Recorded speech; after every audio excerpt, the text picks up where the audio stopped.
la généalogie de Yahushua Mashiach. Donc on va se rendre dans Matthieu 1. Matthieu chapitre 1, à partir du verset 1 jusqu'au verset 17. Le livre de la Genèse de Yahushua Mashiach, fils de David, fils d'Abraham. Abraham engendra Yitzhak, et Yitzhak engendra Yaakov. Yaakov engendra Yehuda et ses frères. Yehuda engendra Péretz, Zérak de Tamar, et Péretz engendra Hétzron. Hétzron engendra Aram, Aram engendra Aminadab, et Aminadab engendra Nachon. Nachon engendra Salmon, Salmon engendra Boaz de Rahab, Boaz engendra Obed de Ruth, et Obed engendra Isaïe. Et Isaïe engendra le roi David. David engendra Shelomo de la femme d'Ouria. Et Shelomo engendra Rehabam. Et Rehabam engendra Abia. Et Abia engendra Asa. Asa engendra Yehoshaphat. Yehoshaphat engendra Yehoram. Yehoram engendra Uzia. Et Uzia engendra Yotam. Et Yotam engendra Akaz. Et Akaz engendra Hiskia. Hiskia engendra Ménaché. Ménaché engendra Amon. Et Amon engendra Yoshia. Et Yoshia engendra Yekonia et ses frères au temps de la déportation à Babel. Et après la déportation à Babel, Yekonia engendra Shealtiel. Shealtiel engendra Zérubabel. Zérubabel engendra Abioud. Et Abioud engendra Eliakim. Et Eliakim engendra Azor. Et Azor engendra Sadok. Et Sadok engendra Hachim. Et Hachim engendra Eliud. Et Eliud engendra Elazar. Elazar engendra Matan. Matan engendra Yaakov. Jacob engendra Yosef, l'époux de Myriam, de laquelle est né Yehoshua, qui est appelé le Mashiach. Ainsi, toutes les générations, depuis Abraham jusqu'à David, sont en tout 14 générations, et de David jusqu'à la déportation à Babel, 14 générations, et depuis la déportation à Babel jusqu'au Mashiach, 14 générations. Voilà, donc on va parler aujourd'hui un petit peu de la famille. La famille. Ici, on voit la généalogie du Mashiach, de Yahushua le Mashiach. On parle de sa genèse. Et j'aime bien Matthieu parce que c'est très descriptif. Tout le monde connaît un peu les évangiles, surtout celui de Matthieu.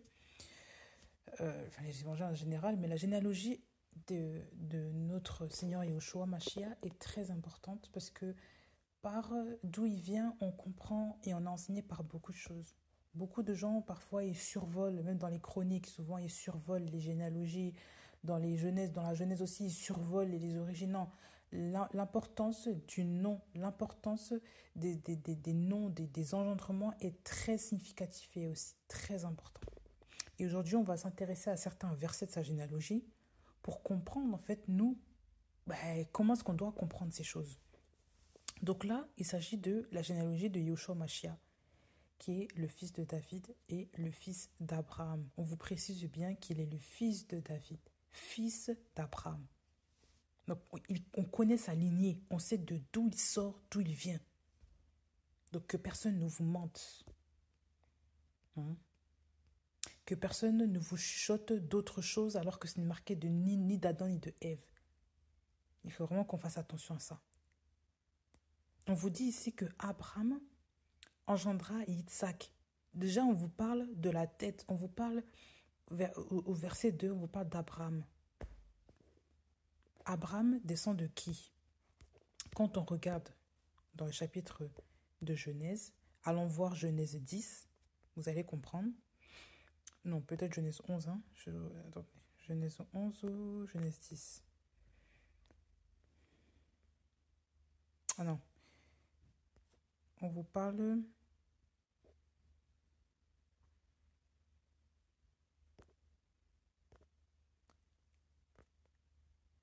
Où est-ce qu'on voit la généalogie de Sem?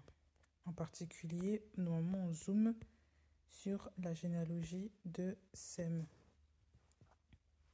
Alors, je vais trouver ça. Alors, oui, c'était ça, c'est dans Genèse 11. Donc, Genèse 11, on voit à partir du verset 10. Donc, Shem est l'un des fils de Noah. Donc, Shem, qui est l'un des fils de Noah, hein, l'aîné, on vous dit, par exemple, voici la généalogie de Shem. Donc, au verset 10, Genèse 11, 10, Shem, fils de 100 ans, engendra Arpachshad 2 ans après le déluge. Shem, après qu'il eut vécu, Arpachshad vécut 500 ans et engendra des fils et des filles. Donc, quand on se réfère maintenant, on descend, on voit une information au verset 16. Au verset 16, on vous dit que... on vous dit par exemple au verset 14, je remonte un peu au verset 14, on vous dit au verset 14, Shélach, qui a vécu 30 ans, engendra Héber. Shélach, après qu'il eut engendré Héber, vécut 403 ans et engendra des fils et des filles. Héber, ayant vécu 34 ans, engendra Péleg. Héber, après qu'il eut engendré Péleg, vécut 430 ans et engendra des fils et des filles. Héber était l'un des ancêtres, la lignée, ça descend des Hébreux. D'où le mot hébreu, ça vient de Héber, hébri aussi. Hein? Dans les langues sémitiques, on parle de hébri, Héber, tout ça, qui vient du mot Héber, aussi qui a donné hébreu. Donc voilà. Donc on sait que de la tête de Shem, il y a ici les Hébreux. Et quand on descend encore, on descend, on vous parle de Nakor. Nakor au verset 24, Nakor, on vous dit que Nakor ayant vécu 29 ans engendra Térak. Nakor, après qu'il engendrait Térak, vécut 119 ans et engendra des fils et des filles. Térak ayant vécu 70 ans engendra Abram, Nakor et Haran. Voilà, donc voici la généalogie maintenant de Térak. Térak, c'est une des têtes. On vous dit que Térak engendra Abram, Nakor et Haran. Haran engendra Lot. Vous voyez? Donc ici, le Abram, là, c'est notre patriarche dans la foi, Abraham. Dans la foi, j'entends bien. Qui est Abraham.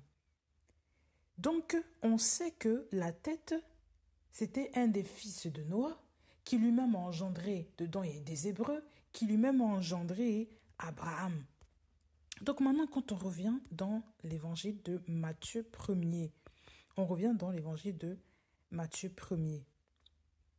On vous dit qu'ici, la tête, c'est Abraham. Tout commence à partir de la tête qui est Abraham. Vous voyez? Rappelons-nous que Abraham, notre père dans la foi, a eu une alliance avec Yahweh. C'est là que tout commence. Où est cette alliance-là? Ceux qui sont lecteurs de la Bible le savent. On va aller dans Genèse 12. 12 qui est le chiffre du fondement. Vous voyez, en fait, la Bible, franchement, Yahweh a tout fait exprès. Même les chapitres que les humains ont mis là, tout est fait exprès pour qu'aussi là, les chapitres aussi nous parlent le numéro des chiffres. 12. Vous allez dans Genèse 12, ça va vous parler. Genèse 12, c'est là où c'est l'appel d'Abraham, la promesse de Yahweh. Tout ce que Yahweh a décrété sur sa vie, sur ses descendants, sur lui-même, sur son avenir, tout ça là, sur sa descendance, sur sa progéniture, tout a commencé à partir de Bereshit 12, qui est Bereshit 12, c'est le fondement. On vous dit ici, Bereshit 12, verset 1er, Yahweh avait dit à Abraham, va pour toi, hors de ta terre, de ta patrie, de la maison de ton père, vers la terre que je te montrerai. Je te ferai devenir une grande nation, et je te bénirai. Je rendrai ton nom grand, et tu deviendras une bénédiction. Je bénirai ceux qui te béniront, et je maudirai ceux qui te maudiront, et toutes les familles du sol seront bénies en toi. Tout a commencé à partir de la tête. Abraham, la tête, le patriarche. Quand on regarde la généalogie de Yoshua, on voit la tête qui est le patriarche de la foi, Abraham. Et quand ici on parle, quand Yahweh a adressé cette promesse à Abraham, il n'a pas parlé uniquement que de manière physique, en parlant des Hébreux physiques, mais aussi de toutes les familles de la terre, du sol, qui seront bénies en lui. Toutes les familles du sol. Ça veut dire qu'en Abraham était rattaché tout le sang familial de la terre, dans la foi. Vous voyez ce que je veux dire? Il fera de lui une grande nation. Il le bénira. Ça veut dire que dans la généalogie de Yoshua, sa tête était déjà bénie. Sa tête était déjà arrosée par la racine qui est le patriarche Abraham. Tout a commencé là. Voilà pourquoi les Hébreux, quand ils parlaient souvent avec Yoshua, ils disaient nous sommes fils d'Abraham, nous sommes fils d'Abraham. Soit disant que comme Abraham a la foi, nous avons aussi la même foi qu'Abraham. Alors que Yoshua leur a dit, par exemple, quand vous regardez dans Jean 8, il a dit, mais si vous étiez fils d'Abraham, ben vous aimeriez, vous m'aimeriez et vous ne me combattriez pas. Vous feriez les œuvres d'Abraham, vous ne me combattriez pas. Mais vous n'êtes pas fils d'Abraham. C'est pour ça qu'ils l'ont dit, mais nous ne sommes pas issus d'une relation adultère. Hein? On sait de qui on vient.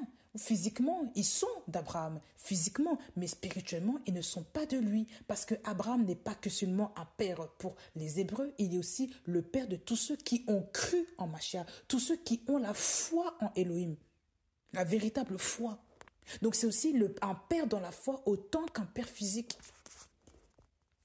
Vous voyez? Et c'est de là que tout commence. La tête. Quand on regarde Matthieu 1er, verset 2, on vous parle d'abord d'Abraham. Et quand on suit, on ne parle que des fils qui ont été choisis pour engendrer le Mashiach, qui vont eux-mêmes donner naissance. Ce n'est pas tous les frères. Parce que regardez, quand on regarde, Abraham engendra Yitzhak. Yitzhak engendra Yaakov. Yaakov engendra Yehuda et ses frères. Mais quand on lit juste le verset 2, on sait bien que Abraham n'a pas qu'engendré Yitzhak. On sait par exemple qu'il y a eu Ismaël qui était avant. On sait que Ismaël et Isaac ont eu des frères et sœurs. De la femme ensuite d'Abraham qui s'appelait Ketura. Après la mort de Sarah, on sait qu'il y a eu d'autres frères, mais on ne parle pas de toute la généalogie, tous les enfants des enfants des enfants. On ne se focalise que sur ceux qui ont donné naissance directe au Mashiach. Des hommes qui ont été choisis et des hommes avec qui le Père a marché. Ça veut dire des hommes avec qui Yahweh avait son œil. Yahweh avait mis sa présence, son onction, son esprit sur ces gens.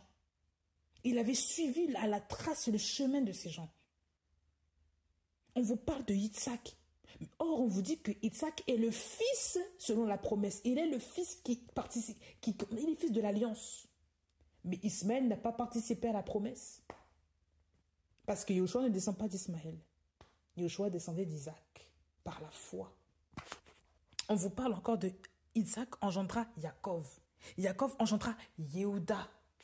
On sait que Jésus-Christ vient de la tribu de Yehuda. On vous dit qu'il est le lion de la tribu de Yehuda. Pourtant, il y a eu d'autres frères. On se connaît tous les 12 fils de Yaakov. Mais on se focalise que sur Yehuda. Parce qu'on sait de là où il sort. C'est le choix de Yahweh. C'est le choix, là, le choix. Après, on continue, Yehuda, Péret, Zérak, Tamar, etc., etc., etc. Et quand on voit aussi par rapport à la lignée des femmes, on vous dit, par exemple, au verset 5, Salmon engendra Boaz de Rahab et Boaz engendra Obed de Ruth. Obed engendra Isaïe, Isaïe engendra le roi David. Quand on vous parle des femmes, on dit que Salmon engendra Boaz de Rahab et Boaz engendra Obed de Ruth. Donc les femmes aussi ont participé à la lignée du Mashiach. Et pour information, ce n'étaient pas des femmes hébreues. C'était des femmes païennes d'origine cananéenne. L'une venait de Jéricho et l'autre venait de Moab, Ruth la Moabite. Donc c'est des femmes qui n'étaient pas de base inscrites dans la conformité aux règles par rapport à la vie sociale des Hébreux.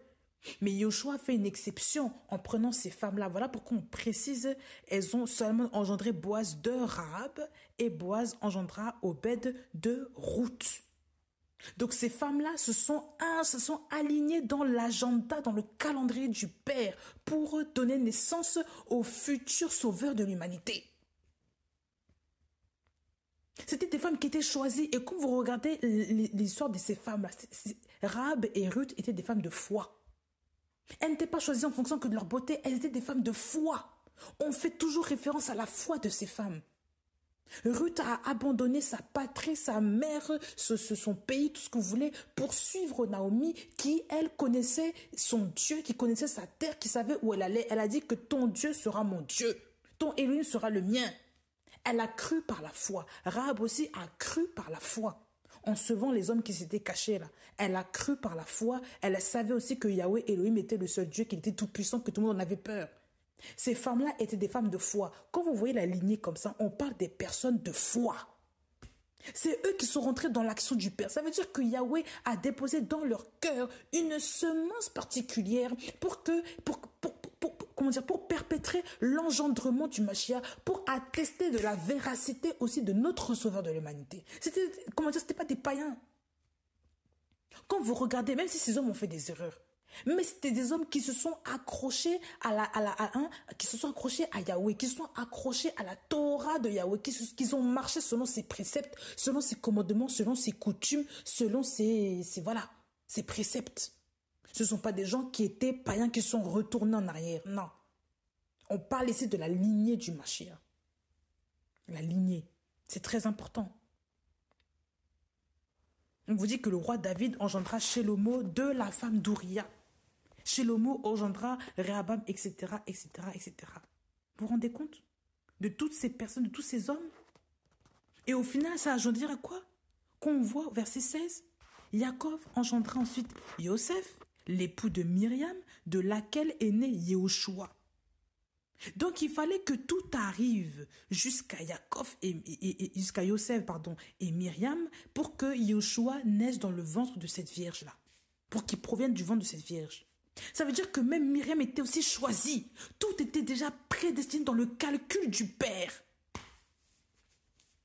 L'agenda du Père était tracé. L'agenda pour que Yehoshua arrive en temps et en heure était tracé. Il y avait des périodes précises. Tout était déjà inscrit. Tout. Rien n'a été modifié par un humain. Tout a déjà été inscrit. Ça veut dire que même les époux là qui ne se connaissaient pas là, Yahweh a organisé, a orchestré des rencontres.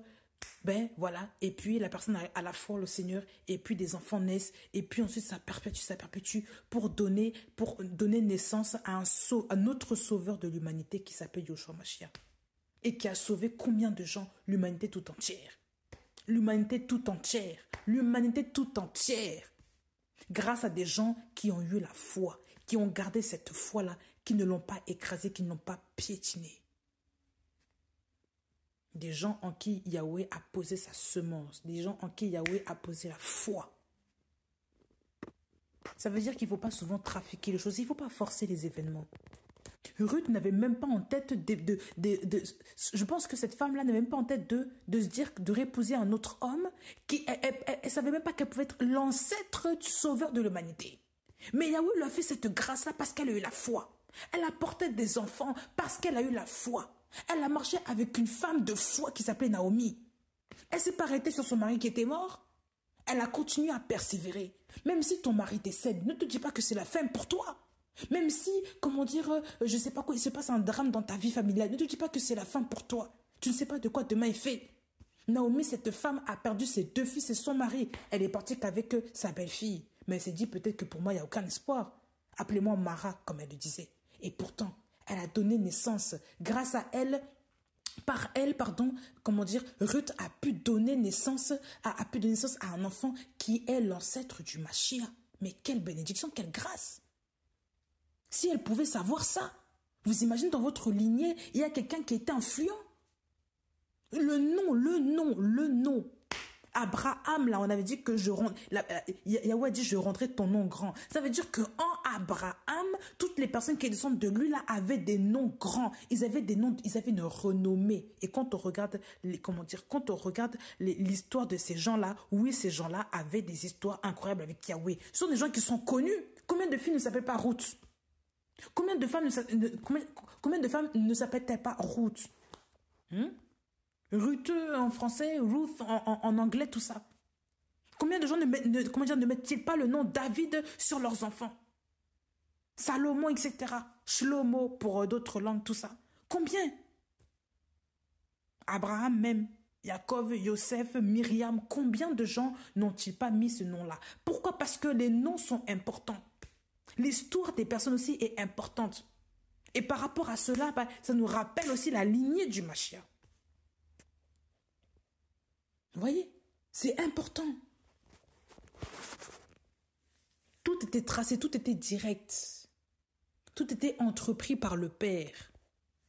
Ça ne sert à rien de vouloir organiser les choses à sa sauce. Tout a été entrepris par le Père. C'est Yahweh qui a orchestré les choses. C'est Yahweh qui a orchestré les événements. C'est Yahweh qui a orchestré, qui a mis en place, qui a mis les choses en place. Qui a mis les choses en place. Ah oui. C'est Yahweh qui a tout fait. Les hommes ont fait des erreurs, mais il a toujours débouché les choses avec autre chose. Et on arrive à des suites magnifiques comme la naissance de Yoshua. Et son parcours sur la terre, et son impact sur la terre. Et son impact. J'aimerais encourager des frères et sœurs dans la foi. Nous qui sommes descendants aussi d'Abraham par la foi.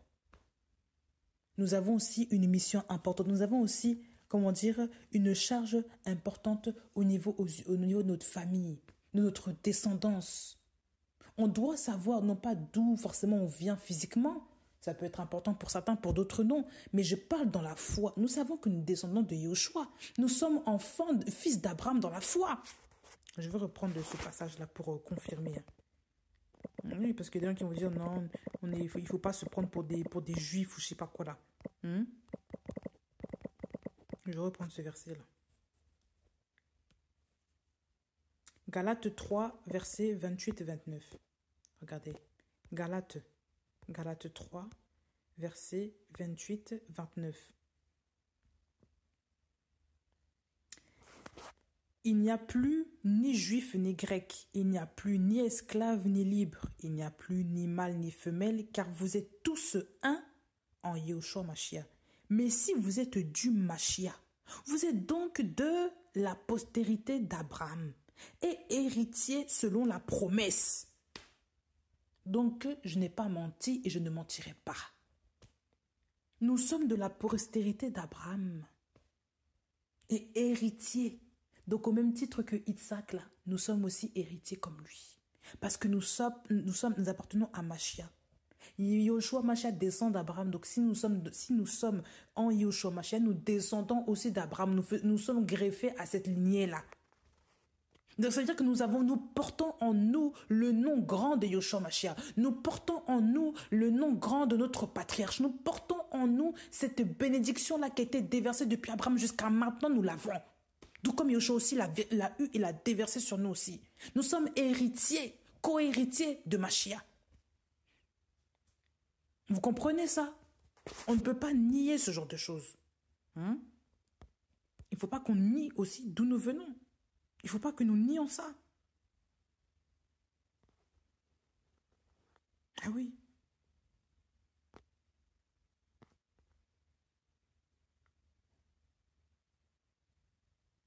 Beaucoup de gens veulent toujours se réclamer.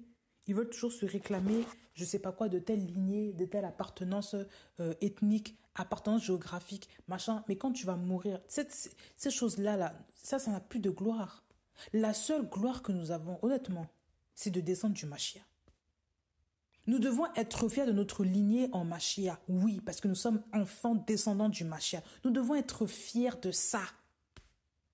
Nous devons être fiers d'être fils d'Abraham, de faire partie de cette lignée-là qui est bénie. C'est la seule lignée que Yoshua regarde, que Dieu regarde comme étant celle qui est bénie. Parce qu'il a dit que toutes les familles du sol seront bénies en toi. Je rendrai ton nom grand, le nom d'Abraham. C'est ce nom-là qui est grand. Et dans ce nom-là, il y a le nom de Yoshua. Voilà pourquoi il n'y a pas d'autre nom qui est au-dessus du nom de Yoshua Mashiach.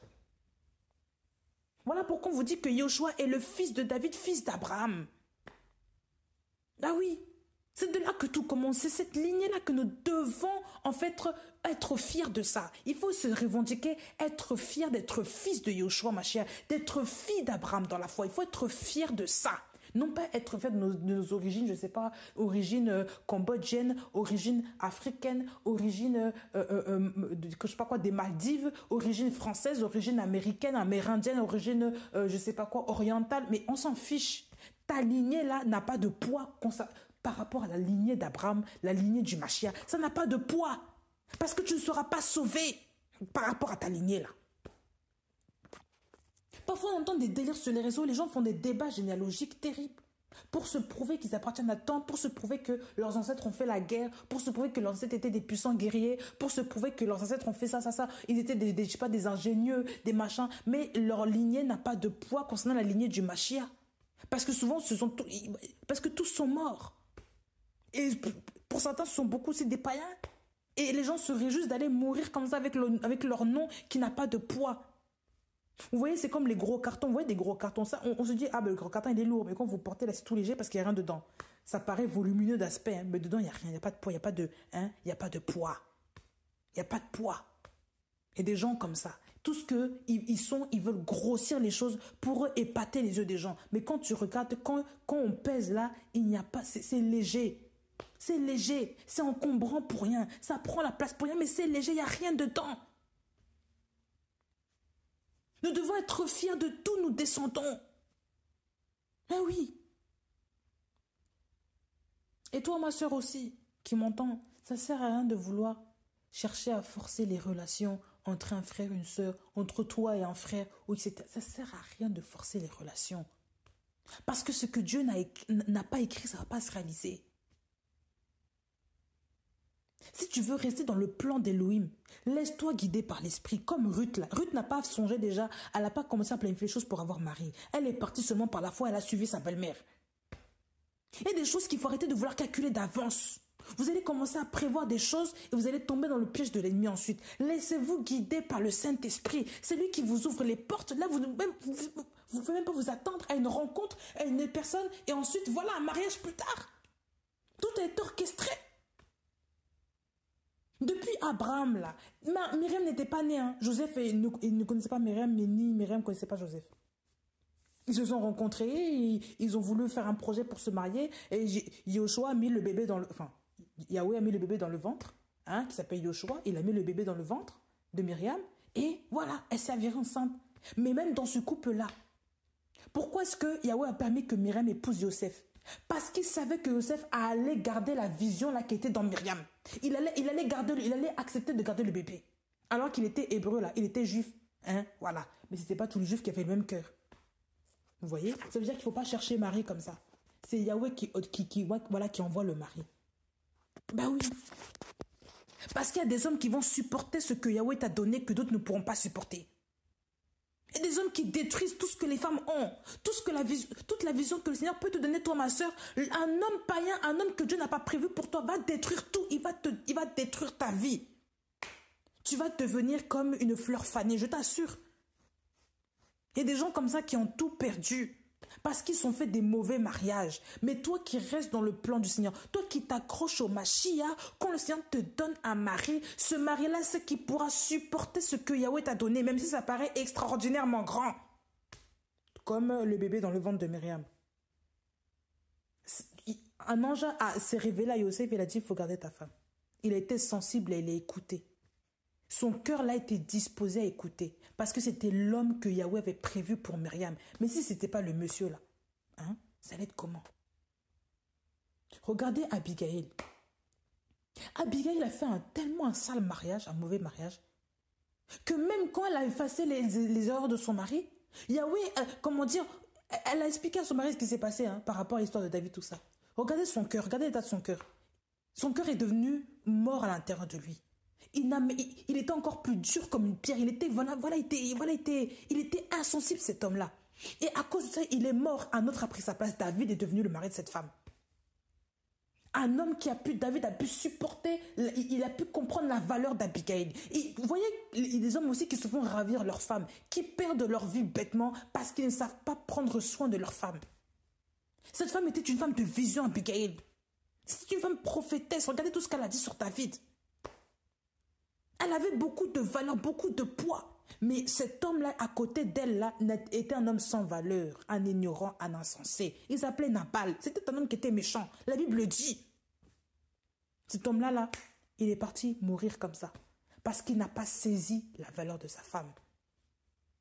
Son cœur était tellement insensible parce que probablement ce n'était pas un homme qui était bien pour elle. Ce n'était pas l'homme que Dieu avait choisi à côté d'elle. Elle qui était une femme vertueuse avec un homme comme ça. C'était forcément un mauvais mariage. Ah oui, vous voyez pas que même les deux ne collaient même pas ensemble. C'est comme l'argile et le fer, ça ne va pas ensemble. Mais par contre, David l'a pris directement près pour femme. Et cette union-là a donné naissance à des rois. Elle était devenue femme de roi. Vous vous rendez compte? Femme de roi. C'était pas n'importe qui. Femme de roi. Il y a des unions qu'on ne force pas. Il y a des gens qui veulent toujours forcer les unions. Toujours forcer les unions. Toujours forcer, tu veux toujours draguer le frère. Tu cherches tous les moyens pour avoir un rendez-vous avec une sœur, toi mon frère. Avec la sœur en question. La sœur ne veut pas de toi. Pourquoi tu forces? Tu sais que Yahweh peut-être est en train de t'épargner là-bas. Ça ne sert à rien de vouloir cogiter dans ta tête comment je vais l'aborder. Il faut absolument que je trouve une sœur. Je commence à avoir 35 ans. Je ne comprends pas. Seigneur, envoie-moi une sœur. Pourquoi? Je ne suis pas beau. Qu'est-ce qui se passe? Mais non, pourquoi tu forces les relations avec les sœurs? Ça se trouve que même ta femme n'est pas encore venue, qu'elle n'est pas encore prête. Il faut juste attendre ta Ève, non? Ça ne sert à rien de vouloir commencer à déranger les sœurs comme ça inutilement là.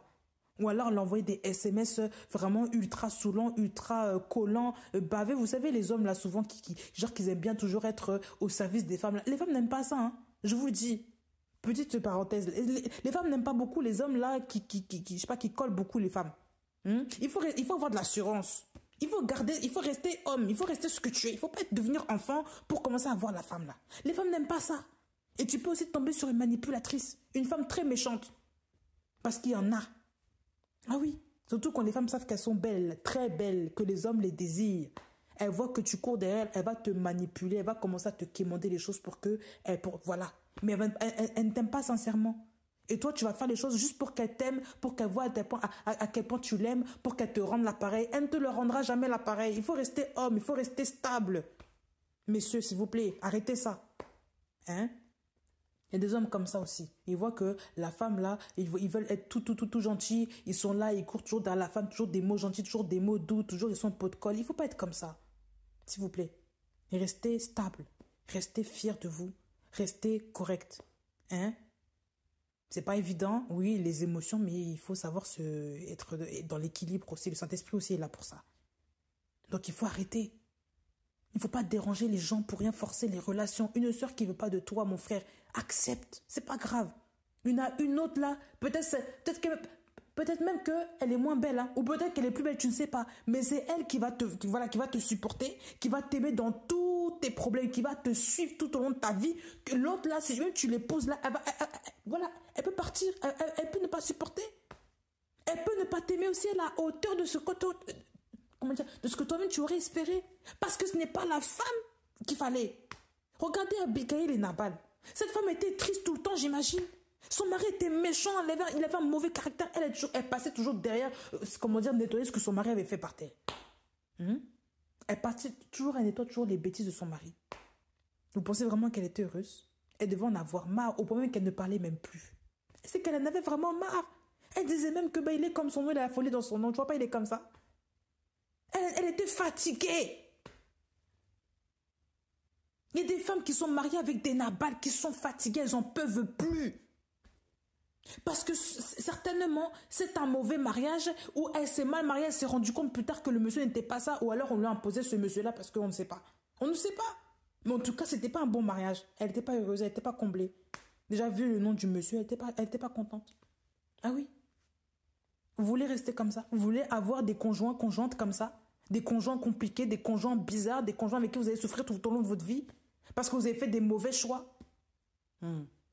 Alors que quand on attend un peu, c'est là on se rend compte que la personne là qu'il nous faut, ben c'est vraiment un goût béni. Comme David disait là, ton goût est béni. Ben oui, David avait reconnu la valeur de cette femme. Toi, ma soeur, ton futur mari reconnaîtra ta valeur plus que celui-là chez qui là tu cours toujours derrière, qui ne reconnaît même pas ta valeur, quoi que tu sois une femme de valeur. Mais lui ne reconnaît pas ta valeur parce qu'il n'est pas un homme de valeur lui-même. Il n'y a que les hommes de valeur qui connaissent la valeur de leur femme, de leur future femme.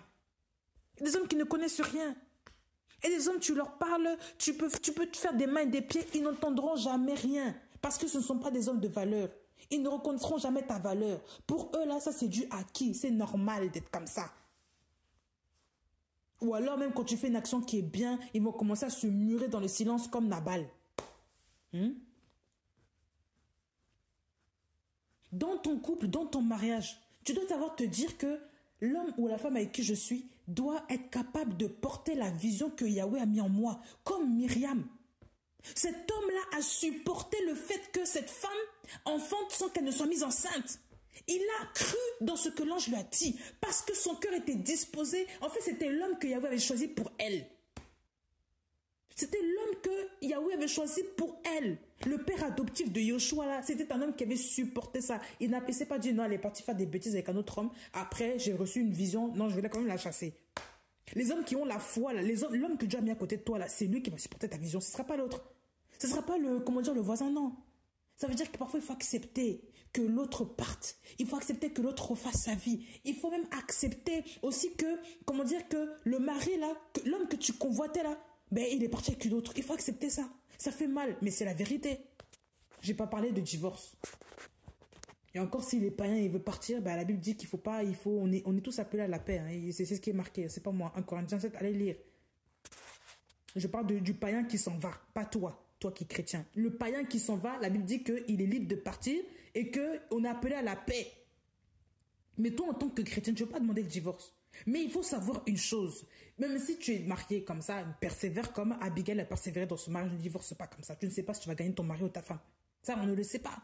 Mais ce qui concerne, je parle, en ce qui concerne les femmes qui, par exemple, ont désiré épouser un homme, ont été fiancées à un homme. Le monsieur est parti. Ou le monsieur a changé sa route, ne s'est plus intéressé à toi. Ne cherche pas à aller attirer, à guicher la personne du thème. Ne force pas les relations. Ne force pas. Toi, mon frère aussi, c'est la même chose. Ne force pas avec telle sœur. Ne force pas au point de devenir méchant, désagréable, insultant, vulgaire avec la personne. Ne faites pas ce genre de choses. Yahweh est au contrôle de tout. Des fois, ça fait mal, hein. Même un fiancé qui décède, un mari qui décède, oui, ça fait mal. Une femme qui décède, ça fait mal. Mais qu'est-ce que Yahweh prévoit pour après? Tu ne sais pas. Tu ne sais pas. Ah oui, Ruth a perdu son mari. Hein. Elle s'est dit, c'était l'homme de ma vie. Mais elle ne savait pas qu'il y avait l'ancêtre du Machia, là, qui allait lui donner des enfants. Boaz, là, son mari, elle ne savait pas.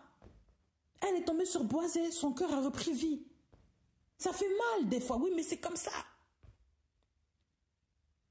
On ne peut pas changer le cours des choses. Hein? Abigail, pareil. Je pense qu'elle a dû être un petit peu quand même affectée par la mort de Nabal. Mais ensuite, elle s'est mariée avec David. Elle a eu un enfant aussi. La Bible en parle. Elle est devenue la femme du roi David. C'était pas n'importe qui maintenant, c'était une femme de roi. Donc elle a repris vie aussi d'une manière. Elle s'est hâtée d'aller servir cet homme et d'aller devenir l'épouse, de ce monsieur-là, David. Ah oui. Il y a des choses, parfois, il y a des fins de... parfois, il peut y avoir des circonstances dans notre vie qui peuvent être difficiles. La perte d'une âme chère, la mort d'un conjoint, la mort d'une conjointe, quelque chose comme ça. Ou même des séquences difficiles, une séparation, une rupture, peu importe. Mais tu ne sais pas ce qu'il y a derrière. Toi qui crains le Seigneur, mets ta confiance en lui. Mets ta confiance en lui. Garde, le Seigneur. Et toi aussi qui es marié avec un inconverti, une inconvertie, ne te sépare pas de la personne sous prétexte qu'elle est inconvertie. Tu es marié avec la personne. Faut pas rompre ce lien. Tu es marié avec la personne. Prie pour la personne. Persévère dans la prière. Tu ne sais pas ce que le Seigneur va faire aussi avec cette personne-là. Tu ne sais pas. La Bible dit que les femmes là qui ont des maris qui sont rebelles à la parole doivent aussi montrer un exemple dans leur conduite, non pas sans parole, mais dans la conduite, pour gagner aussi ces hommes-là. Et toi aussi, mon frère, c'est la même chose. Persévère avec ta femme qui est indisciplinée, qui est inconvertie. Persévère, aime-la, chéris-la, montre-lui l'exemple du Machia. Prie pour elle. C'est difficile, oui, mais prie pour elle. Tu ne sais pas. Tu ne sais pas ce que demain cette femme peut devenir. Par ta persévérance, tu ne sais pas. Parce que Yahweh a mis la foi en toi pour que tu persévères aussi avec cette femme. Tu vois? Yahweh a mis aussi cette foi en toi. Cette femme hier qui était une rabe, une prostituée, elle peut devenir aussi une ancêtre du Macha, tu ne sais pas. Dans le sens qu'elle peut devenir aussi une femme de vertu qui va donner naissance à des véritables serviteurs de l'hymne, tu ne sais pas. Il ne faut pas rejeter vos conjoints, conjointes comme ça, parce que soi-disant, non, il faut garder l'assurance en Machia. Nous savons en qui nous avons cru. Ce n'est pas évident, mais il faut. Adam et Ève, le premier couple de la terre. Ève a mangé le fruit défendu. Elle a péché à ce moment-là. Elle en a donné aussi à son mari. Son mari, malgré la faute qu'elle a causée là, dans l'humanité tout entière jusqu'à maintenant, là, son mari n'a pas divorcé de cette femme-là. Après, il y a eu d'autres enfants. La Bible en parle. Qu'après, ils ont eu 7 et d'autres enfants, des fils et des filles, etc. Ça veut dire qu'ils sont restés quand même unis. Ils sont restés quand même dans l'amour, malgré le décès d'un de leurs enfants. Malgré le décès d'un des enfants, ils sont restés dans l'union. Et pourtant, ce décès-là était causé aussi par la maman. Parce que cette femme-là a amené le péché aussi dans la famille, en désobéissant à Yahweh. Donc parfois, il peut y avoir des drames comme ça. Parce qu'Abel est mort. Il a été tué par son frère. Et il y a des drames familiales comme ça. Mais il y a d'autres enfants aussi qui naissent et qui sauvent l'humanité, qui apaisent. Il y a eu aussi des Noah, des Noé, des Noah, des Noah qui veut dire repos, dont le papa a dit que celui-là au moins, il va nous consoler, de toute la terre là qui est maudite. Je vais reprendre ce passage rapidement là, pour vous confirmer là ce que le papa de Noah a dit.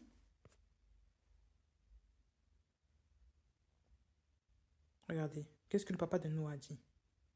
Regardez, Bereshit 5, versets 28 et 29. Lémec, ayant vécu 182 ans, engendra un fils. Il l'appela du nom de Noah en disant, « Celui-ci nous consolera de notre travail et de la douleur de nos mains provenant du sol que Yahweh a maudit. » Vous voyez? Il l'appela du nom de Noah. Il dit, nous consolera du travail, de notre travail, de la douleur de nos mains provenant du sol que Yahweh a maudit. Donc eux-mêmes, ils connaissaient l'histoire de leurs ancêtres, parce qu'ils savaient très bien que Yahweh avait maudit le sol à cause du péché de Adam et Ève. Il savait. Il a appelé son fils Noah à cause de ça. Il y a des enfants, il y a des Noah aussi. Il y a des Seth. Il y a des hommes et des femmes qui vont sortir de vous, qui vont changer l'histoire des choses. Voilà pourquoi aussi il ne faut pas avorter. Il ne faut pas avorter, il ne faut pas détruire aussi l'âme de ses enfants. Il ne faut pas se dire, oui, je vais donner ça en pouponnière, sous X. Non, toi, ma soeur, garde le bébé que tu as, même si c'est issu d'un viol. C'est difficile. Garde le bébé. Tu ne sais pas, cet enfant-là peut devenir qui grâce à toi. Tu ne sais pas. C'est difficile ce que je dis. Mais tu ne sais pas. Ne rejette pas ce bébé-là, ne rejette pas tes entrailles à cause de cette action, à cause de ce qui s'est passé. Parce que Yahweh peut se glorifier à travers un enfant aussi issu d'un viol. C'est très difficile ce que je dis. Je sais ce que je dis, c'est lamentable pour certaines femmes. Mais je le dis et je le redis. Il y a des femmes qui peuvent faire naître des enfants. Ces enfants-là peuvent être des puissants serviteurs d'Élohim parce que Yahweh les a choisis déjà depuis votre ventre. Depuis avant, il avait déjà placé, il avait déjà tout orchestré. Ah oui. Voilà pourquoi il ne faut pas rejeter ses enfants. Il ne faut pas se rejeter soi-même au risque de rejeter aussi sa progéniture. Ah oui. Il ne faut pas. Il y a des gens qui ont beaucoup de complexes. ils ne s'aiment pas eux-mêmes. Et donc, du coup, quand ils voient l'enfant à la même tête que, à la naissance, ils se rejettent, ils ne s'aiment pas. C'est pour ça même qu'il y a des gens qui, comment dire, et il y a une des personnes qui désirent même des enfants plus clairs de peau, plus comme ça, avec des cheveux comme ça, des yeux comme ça. Parce que, intrinsèquement, ils ne s'aiment pas. Ils rejettent leur apparence, ils se détestent parce que ça leur fait écho à une mauvaise expérience, une mauvaise image. Mais l'enfant que tu as vient de toi. Yahweh a fait qu'il te ressemble parce qu'il voulait perpétrer quelque chose aussi à travers ça. Yahweh ne fait rien par hasard. C'est pas pour rien que l'enfant te ressemble. C'est pour parler aussi à sa génération, en son temps. Mais si toi-même tu ne t'aimes pas, comment vas-tu aimer cet enfant-là? Comment vas-tu faire aussi en sorte que l'enfant lui-même s'aime? C'est pas possible. Voilà pourquoi il faut avoir l'amour du Mashiach en soi pour être vraiment rempli de cet amour pour les autres, pour soi-même et pour les siens, pour nos enfants, pour notre mari, etc. Ah oui, il ne faut pas être comme ça, il ne faut pas se rejeter à cause d'une blessure, il ne faut pas rejeter l'autre à cause de ce qu'on nous a fait. Il ne faut pas rejeter quelque chose, non, il faut garder espoir en Mashiach. Il n'y a que lui qui console vos cœurs. Il va consoler vos cœurs, vos âmes, non? Il va vous consoler. Ah oui, il y a des enfants, ce sont des Noah, je le dis. Et des enfants, ce sont des Noah. C'est difficile, hein, parfois de perdre un enfant. C'est difficile de perdre un époux, une femme, une conjointe. C'est dur. L'âme a mal, le cœur saigne. Mais Yoshua, lui qui est au contrôle de tout, est capable de te redonner vie à travers une autre rencontre, une autre vision, un autre bébé, une autre chose qui va faire que tu vas persévérer dans la foi et tu vas arrêter de te focaliser sur les événements passés. Parce qu'il y a des Abel, Abel est mort. Oui, mais c'est... Voilà. Caïn s'est égaré, oui. Mais il y a eu des Seth, hein? Seth aussi. Regardez. On vous dit, Bereshit 4, verset 25. Adam connut encore sa femme. Donc, tu vois, il connut encore sa femme. C'est-à-dire qu'il alla encore avec elle. Ouais, sexuellement, il va avec elle. Il va avec cette femme. Ça veut dire qu'il a eu encore des grossesses. Il y a eu encore l'amour entre l'homme et la femme. Malgré tout ça, il y a eu encore de l'amour au point qu'ils se sont encore unis et ont donné naissance. Ça devrait aussi nous parler aux couples qui battent de l'aile. Hein? Il y a eu des Adam et des Ève, il y a eu des drames familiaux qui ont été terribles. Dans leur famille, premièrement, dans la première famille du monde, il y a eu un drame familial. Mais par contre, les parents sont restés unis. Il n'y a pas eu de divorce ni de séparation.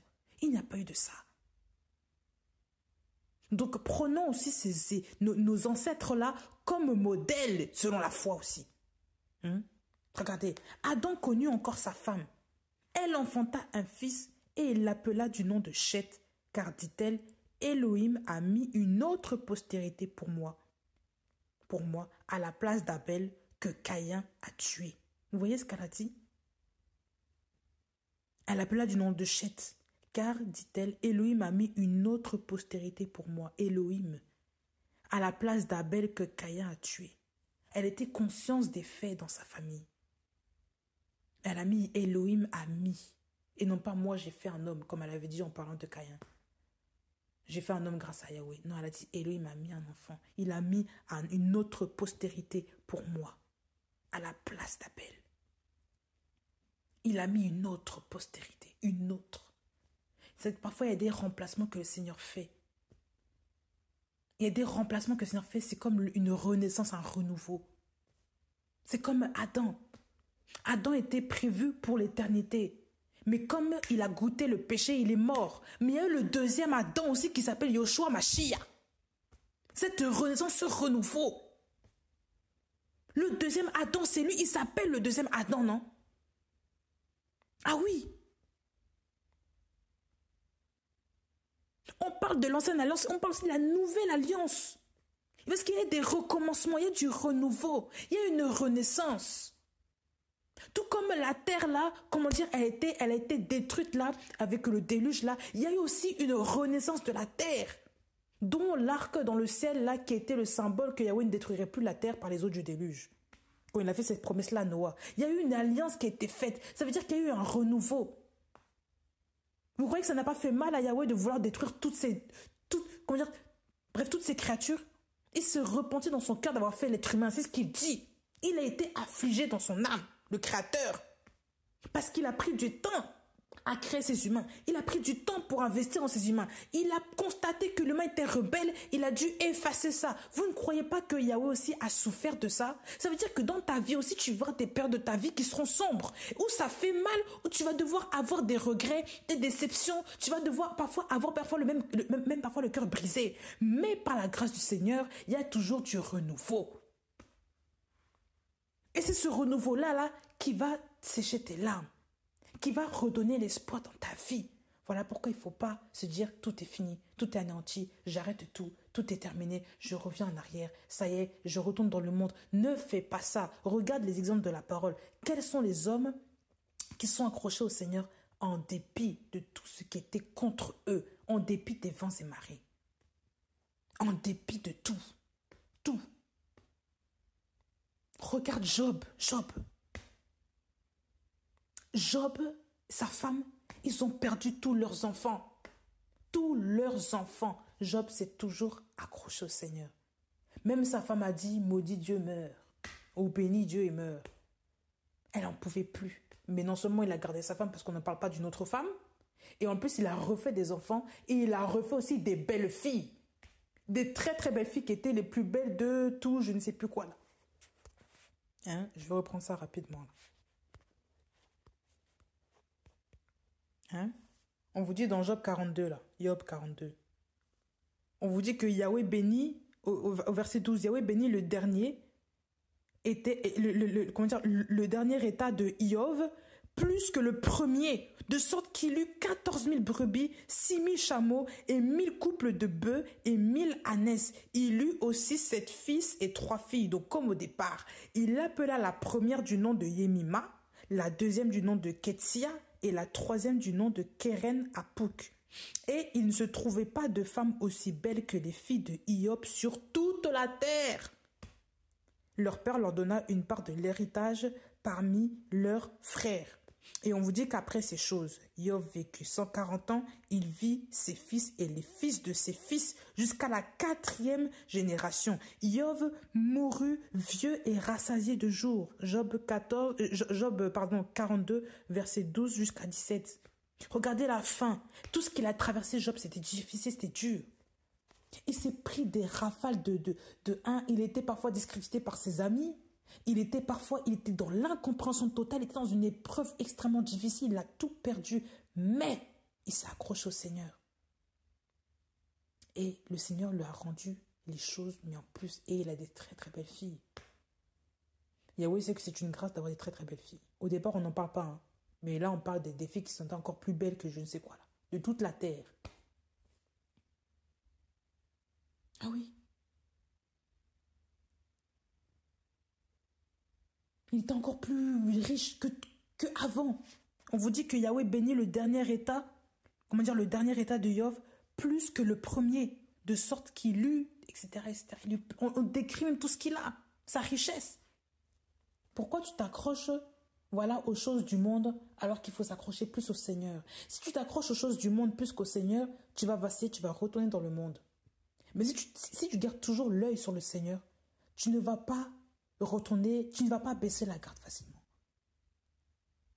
Le diable veut te tenter pour que tu abandonnes la foi définitivement, pour que tu retournes en arrière, pour que tu détruises tout ce que le Seigneur avait déjà commencé à faire dans ta vie, pour que tu détruises toutes les fondations, pour que ce devienne des ruines.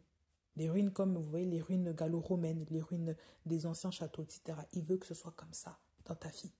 Il veut juste qu'on voit les ruines que Yoshua a posées et non pas la maison qui est en train de se construire, la maison qui est en train d'être bâtie. Ah oui. Parce que le diable est un tentateur. C'est aussi un accusateur. Il est très méchant. Il ne veut pas que tu prospères. Il ne veut pas que tu avances. Il ne veut pas que tu regardes vers Yoshua.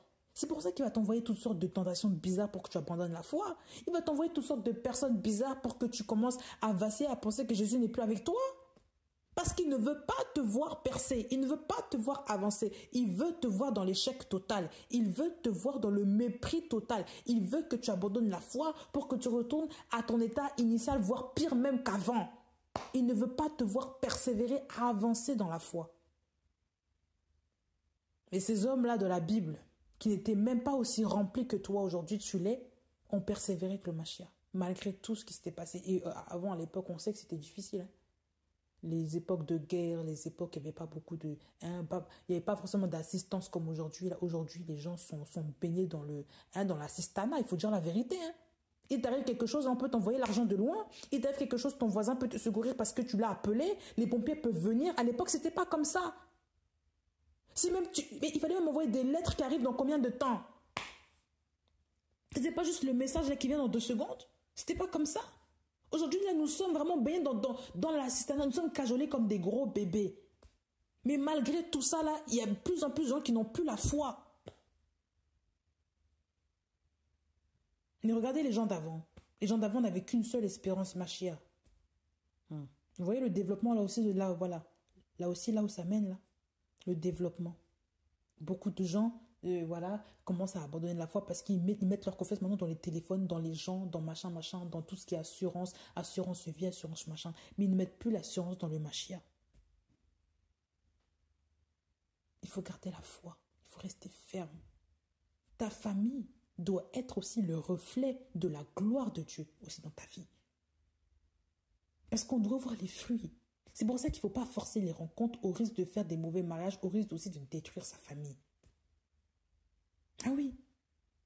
Ta famille aussi doit être un témoignage devant les gens comme quoi Yahweh aussi est là, la présence de Yahweh. Quand on veut voir ta femme, ton futur mari ou ta future femme ou ton mari, ta femme, on doit dire gloire à Dieu pour ces hommes-là. Ça doit encourager des gens aussi. Ah oui.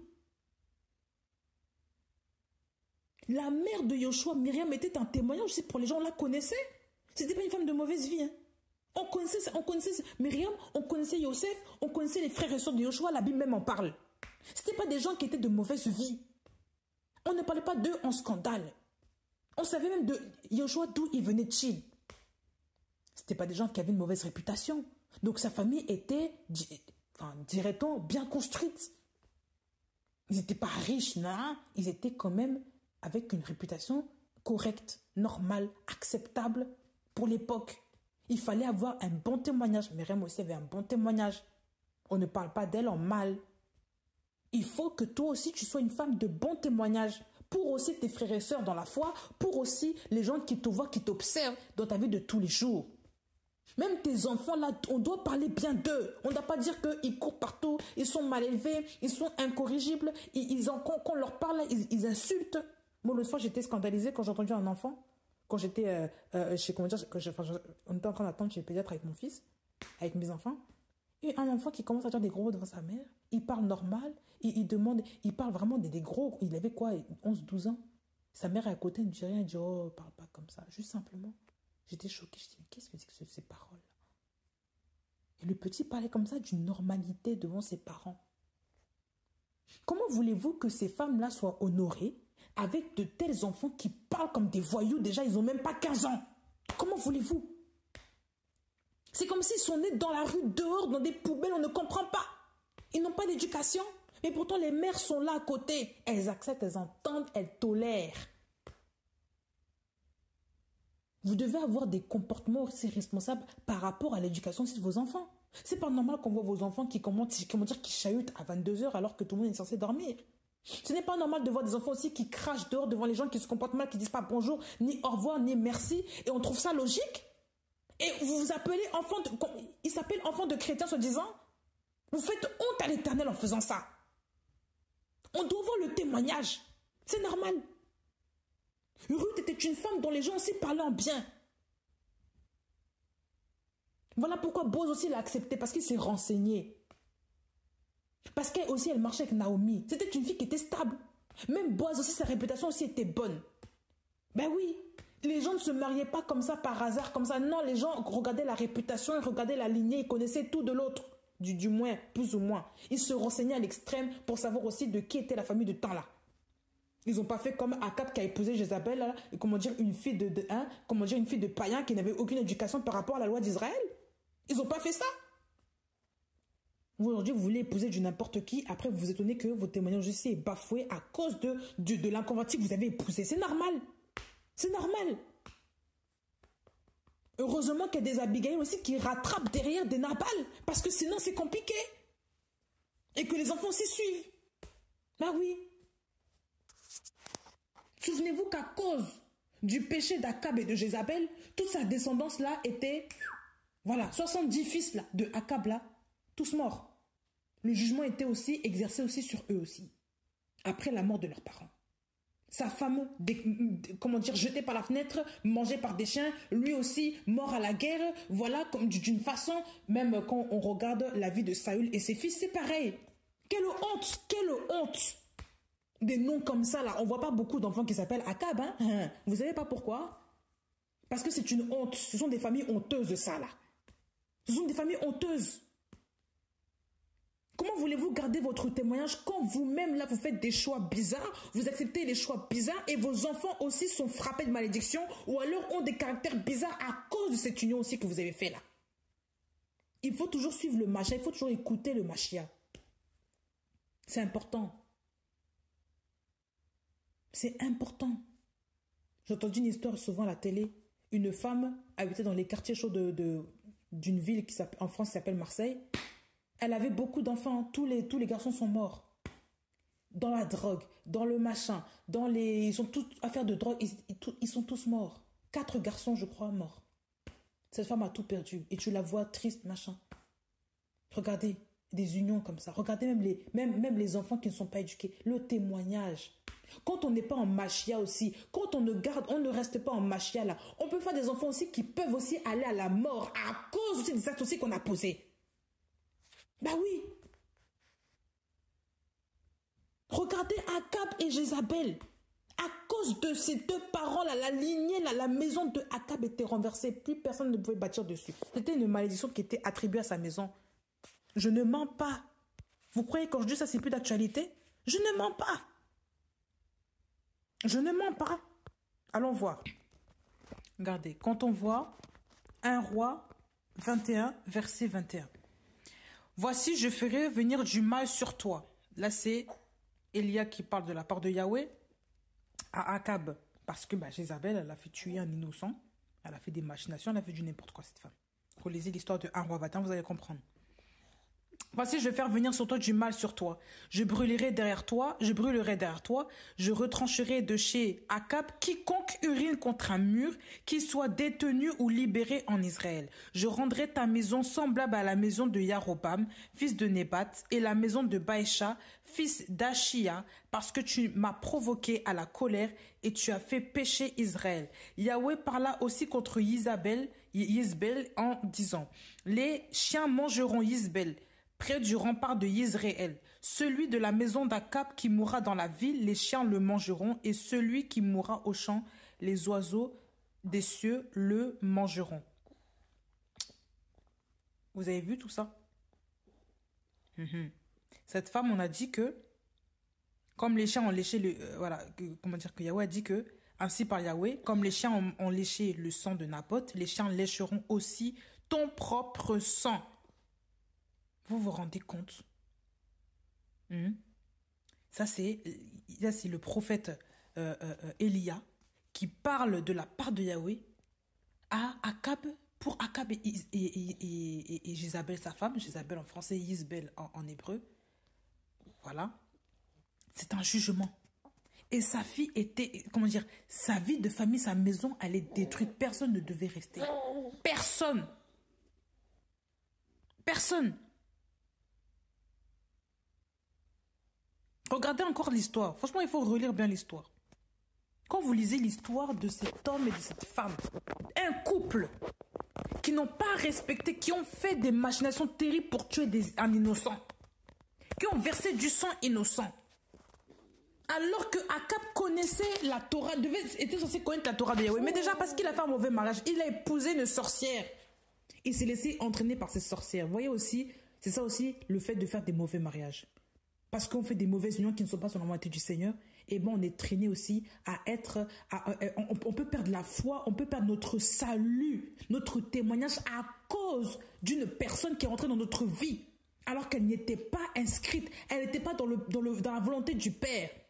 C'est ça quand on craint pas Dieu. Quand on craint pas Dieu, on fait toutes sortes de rencontres, on pense que c'est la bonne, juste parce que la femme est belle, parce que le monsieur est beau, et on se rend compte que ce sont ces gens-là qui ont détruit aussi comment dire, qui ont détruit notre appel, notre vie, nos enfants, tout. Les mauvaises rencontres. On se rend même pas compte. Cet homme-là n'était plus connecté avec le Père. Il ne marchait pas selon les commandements de Yahweh. La Bible en parle, là. C'est pas un mensonge. La Bible en parle. Quand on parle de Akab, quand on parle de la vie d'Akab, regardez, quand on parle de ça, on va regarder un peu la vie d'Akab. Vous allez comprendre. Vous allez comprendre.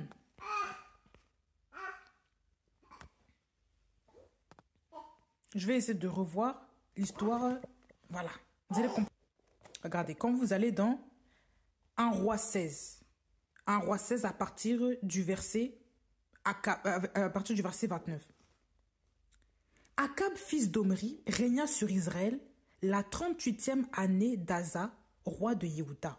Et Akab, fils d'Omri, régna sur Israël à Samarie 22 ans. Et Akab, fils d'Omri, fit ce qui est mal aux yeux de Yahweh plus que tous ceux qui avaient été avant lui.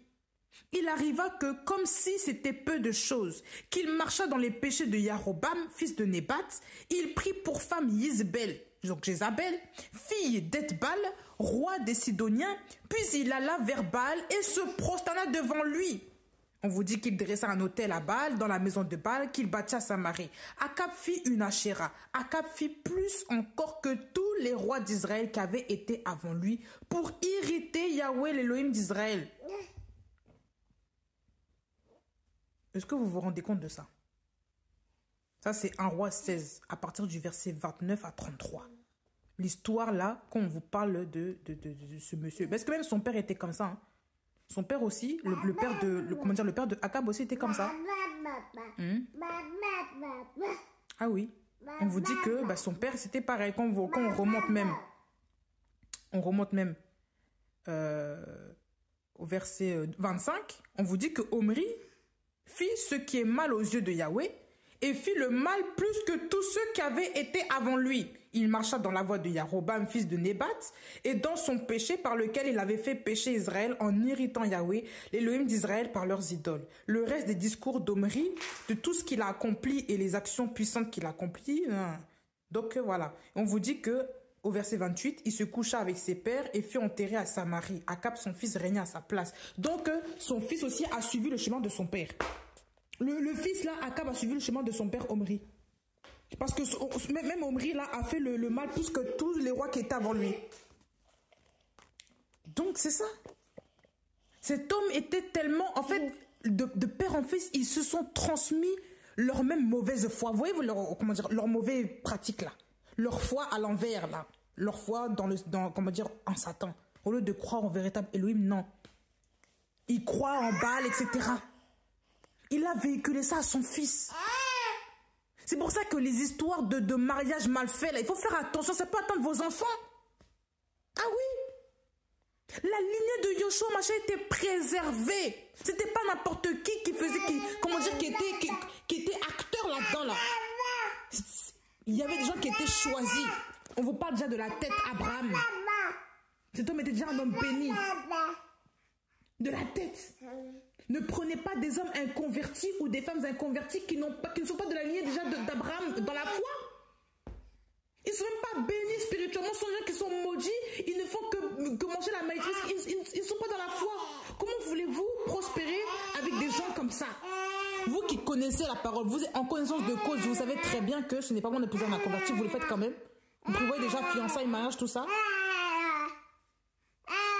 Non, c'est pas correct ça. Ce n'est pas correct. Vous devez vous marier avec des personnes qui sont fils et filles d'Abraham dans la foi. Non pas que physiquement, dans la foi. Physiquement, on s'en fiche, c'est dans la foi qui est important. Parce que ces gens-là gardent la bénédiction du Père. Ils sont fils du Machia. C'est ça qu'il faut prendre en compte. Ah oui. C'est ça qu'il faut prendre en compte. Il faut faire attention. La lignée, c'est important. La lignée spirituelle. La lignée spirituelle. Notre lignée, c'est celle du Machia. N'oubliez pas ça. Notre lignée, c'est celle du Machia. Nous venons du Machia. Notre arbre généalogique, là, ça vient du Machia d'Abraham. Dans Galates 3, verset 28-29, on en parle déjà. Comme nous sommes de la postérité d'Abraham, nous sommes aussi de la postérité, parce que comme nous venons du Machia, nous sommes d'office d'Abraham aussi. De la tête. Il ne faut pas oublier ça. Faites des bons choix. Faites des bons choix. Ne vous mariez pas avec n'importe qui. Ne faites pas n'importe quoi. Préservez vos enfants et vos futurs enfants. Que le Seigneur vous garde. Qu'il vous donne la connaissance, la pleine connaissance précise et correcte de sa parole. Qui vous accompagne dans le nom du Seigneur Jésus. Amen.